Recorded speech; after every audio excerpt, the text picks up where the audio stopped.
Assalamualaikum warahmatullahi wabarakatuh.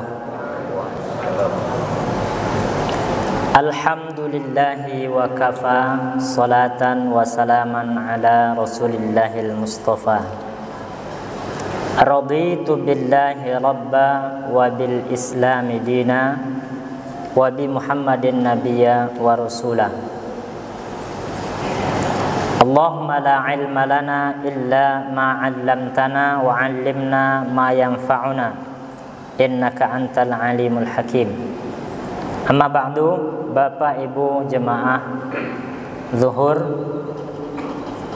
Masjid Nurul Iman yang dimuliakan oleh Allah Subhanahu wa taala.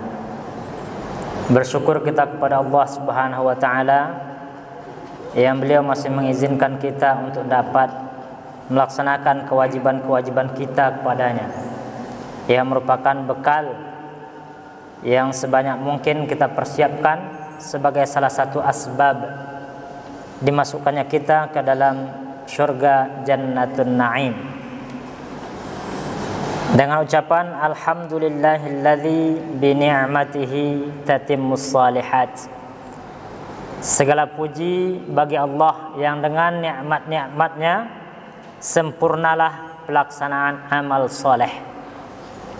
Ini merupakan penetapan tujuan hidup kita adalah hadir untuk kesolehan, bukan hadir untuk membuat masalah. Bapak Ibu jemaah yang dimuliakan oleh Allah Subhanahu wa taala, terlebih pada saat-saat ini kita masih berada pada waktu-waktu yang utama. Walaupun kita sudah melewati Idul Adha, 10 hari sebelum Idul Adha yang lebih baik amalan, lebih dicintai oleh Allah Subhanahu wa taala daripada bahkan jihad di jalan Allah. Namun selepas itu, saat ini kita berada pada 26 Zulhijjah, masih dalam bulan haram, bulan yang dimuliakan. Sehingga kita berdoa tetap berada dalam kebaikan. Senantiasa kehidupan kita dihiasi dengan hasanat, kebaikan-kebaikan. Maka Rasulullah sallallahu alaihi wasallam mengajarkan kita setiap pagi untuk mengikrarkan doa sebagai penetapan tujuan hidup dan sebagai ketundukan tadarru' kepada Allah Subhanahu wa taala serta membuktikan ketergantungan kita kepadanya. Doa tersebut diriwayatkan dari Ummi Salamah anna Nabi sallallahu alaihi wasallam kana yaqul idza shalla subha hina yusallim Allahumma inni as'aluka ilman nafi'an wa rizqan thayyiban wa amalan mutaqabbala. Dirutinkan selalu oleh Rasulullah sallallahu alaihi wasallam, yang bagi kita juga merupakan wirid harian. Doa yang dibaca selepas salat fardu subuh.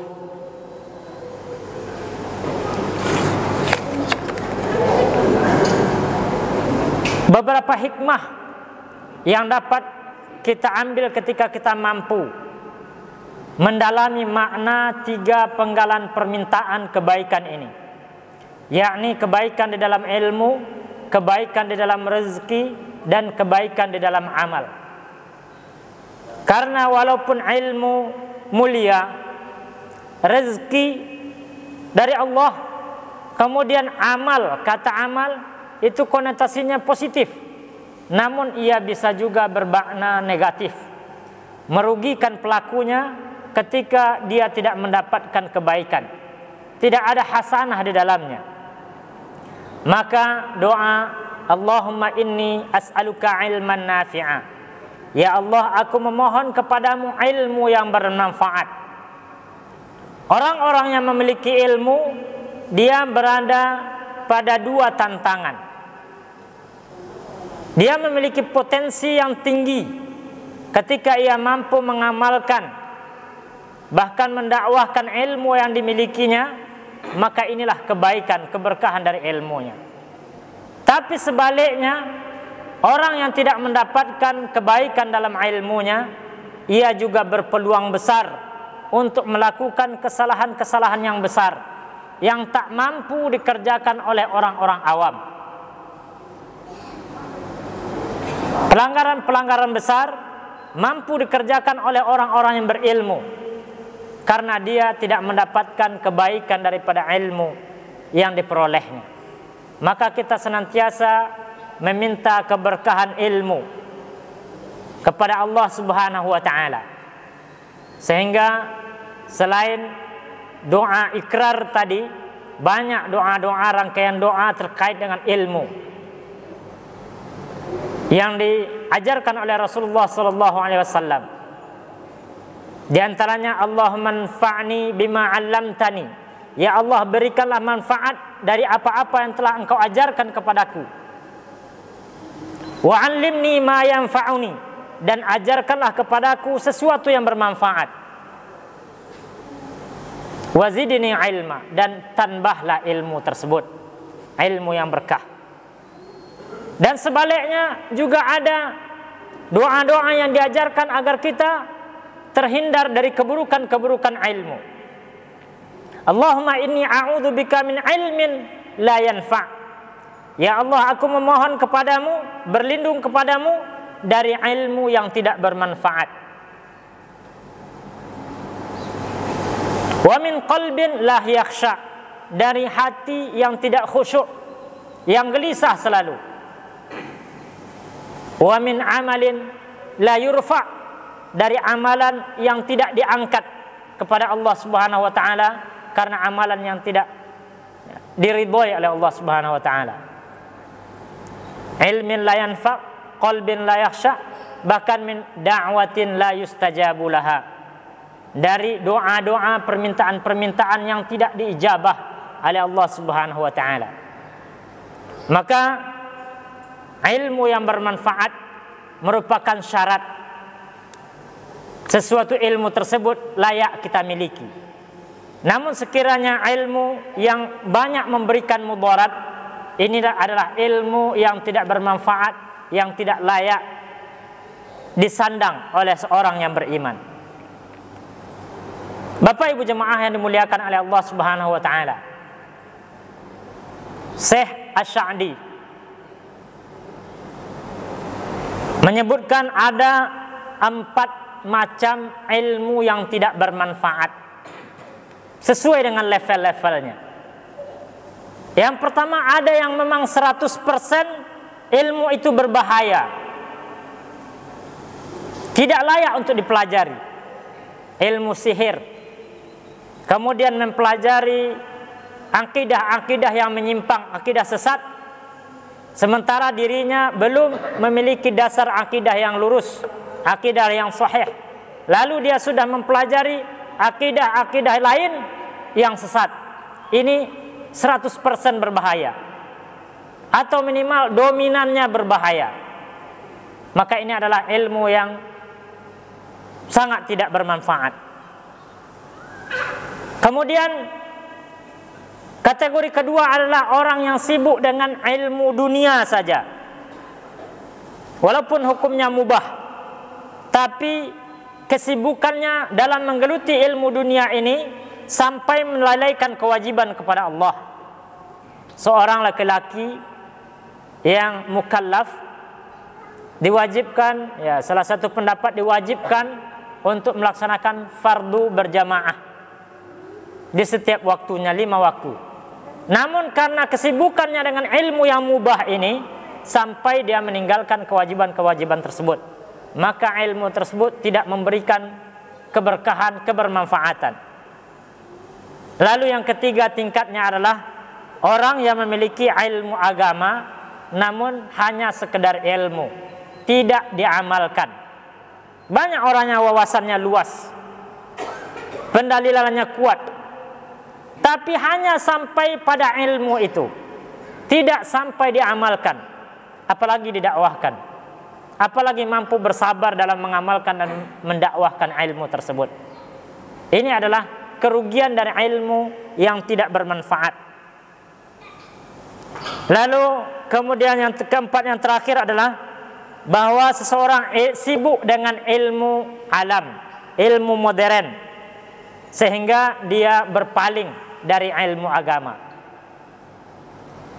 Hanya menjadi pakar expert pada bidang-bidang duniawi yang banyak orang barangkali tidak tahu. Ilmu astronomi, ilmu kecanggihan teknologi sekarang yang tidak banyak orang mampu menguasainya. Tapi orang tersebut hanya fokus kepada ilmu tersebut, tidak menuntut ilmu agama yang menjadi kewajibannya. Dan hadis Rasulullah SAW yang menyatakan menuntut ilmu itu wajib, maknanya adalah ilmu agama. Talabul ilmi fariidatun ala kulli muslimin wa muslimah. Bahwa menuntut ilmu itu fardu bagi setiap muslim, baik laki-laki ataupun perempuan.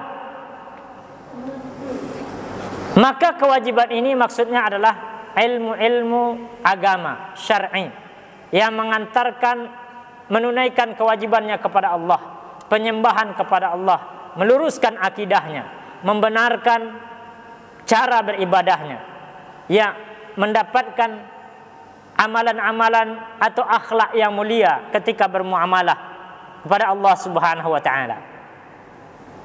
Bapak Ibu jemaah yang dimuliakan oleh Allah Subhanahu wa taala, sehingga hadis ini menjelaskan kepada kita bahwa ilmu itu ada dua, ilmu yang bermanfaat dan ilmu yang tidak bermanfaat.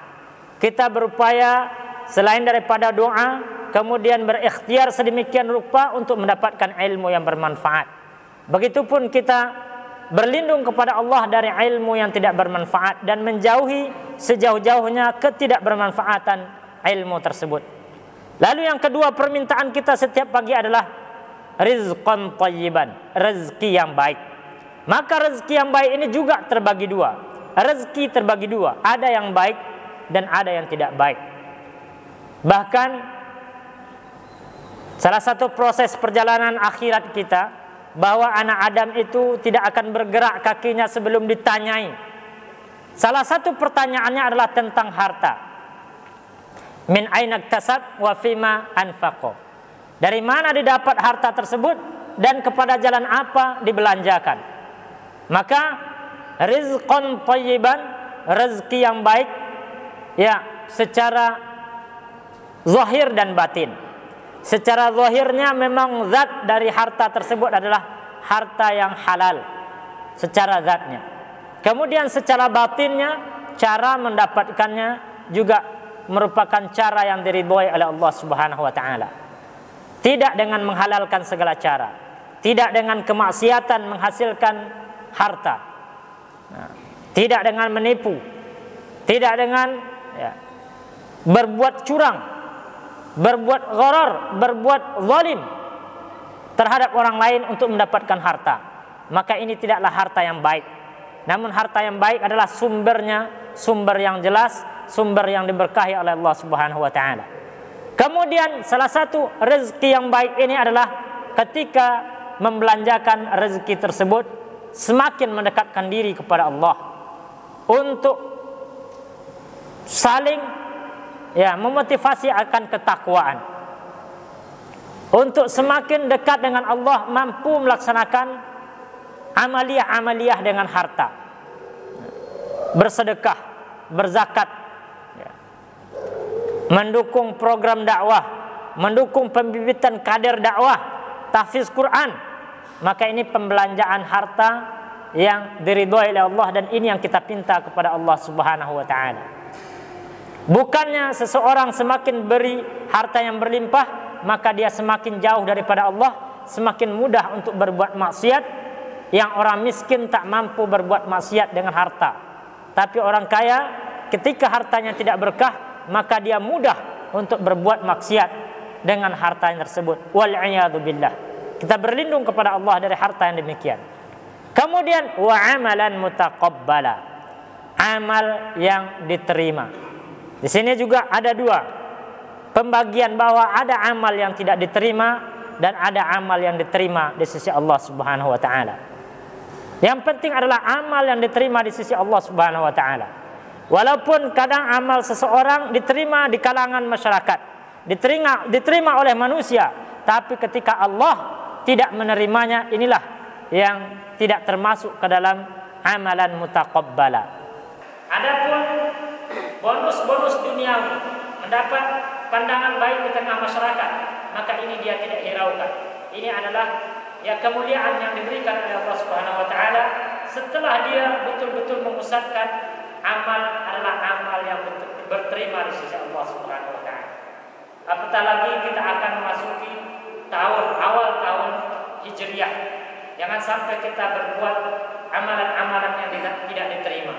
Jangan sampai kita berbuat tasyabbuh, yakni meniru-niru orang-orang Yahudi Nasrani dalam mengagungkan tahun baru Masehi.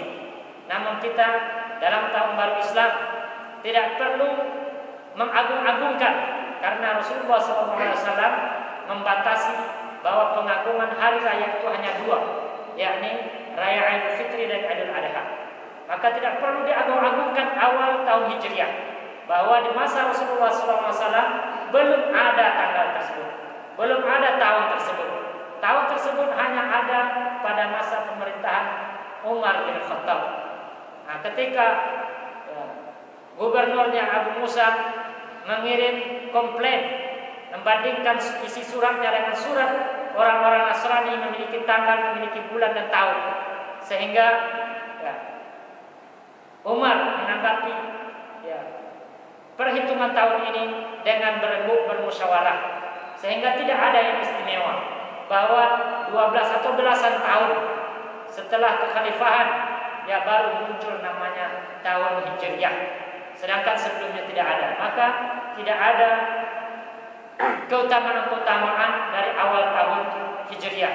Hanya saja kita memasuki awal tahun Hijriah adalah masih dalam bulan Muharram, termasuk dalam salah satu bulan-bulan yang dimuliakan, dan pada tanggal 10 Muharram yang merupakan hari Asyura yang kita disunahkan untuk berpuasa padanya, yang insyaallah Rasul berharap ahtasibu yukaffiru sanah al-madiyah, bahwa Rasul berharap dengan melaksanakan puasa 10 Muharram kita akan diampuni kesalahan 1 tahun yang lalu. Aku qauli hadza wastaghfiruhu billahi fi sabilillah. Wassalamualaikum warahmatullahi wabarakatuh.